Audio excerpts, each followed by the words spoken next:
Expectations చాలా బాగా బ్రహ్మాండంగా పీక్‌లో ఉన్నాయి. 'అఖండ 2' తాండవంకి. ఒకటి మీ ట్రైలర్ చూసాము, ప్రీ రిలీజ్ చూసాము. అండ్ మీ దివ్యమంగళ స్వరూపం చూస్తుంటే అసలు ఎలా సాధ్యమైంది సార్? 'అఖండ 1' ఎక్కడైతే ఎండ్ అయిందో ఆ తర్వాత ఏం జరుగుతుంది అని మేము బాగా ఎక్సైట్ అయ్యాం. మరి మీకు పెద్ద ఛాలెంజ్ ఎలా ఉండింది? కథ అక్కడి నుంచి ఎలా మొదలవుతుంది అసలు?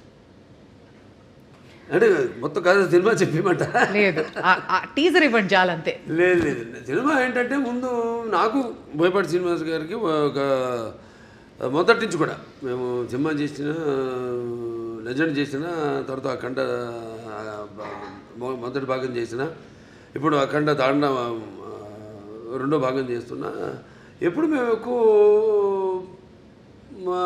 సబ్జెక్ట్ డిస్కషన్స్ కానీ ఎక్కువ పెట్టాం. ఎక్కువ మాదంతా కట్టే కొట్టే తెచ్చే పద్ధతి అంతే. అంటే ఎందుకంటే మాకు అలా కుదిరింది. అంటే ఆయన నాకు ఆయనకు ఉన్న వైబ్రేషన్స్. సో ఏదైనా ఎక్కువ దాని గురించి ఆలోచించాం.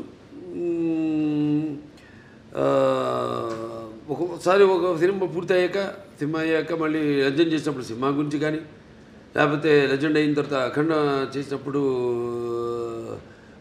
లెజెండ్ గురించి కానీ, లేకపోతే ఎప్పుడు అఖండ తాండవం చేస్తున్నప్పుడు అఖండ గురించి కానీ ఎప్పుడు మేము మాట్లాడుకోం, డిస్కస్ చెయ్యం అసలు. మేము అదొక ఇదిగా ఫీల్ అవ్వం మేము ఎప్పుడు. అంటే ఒకరి మీద ఒక నమ్మకం మాకు.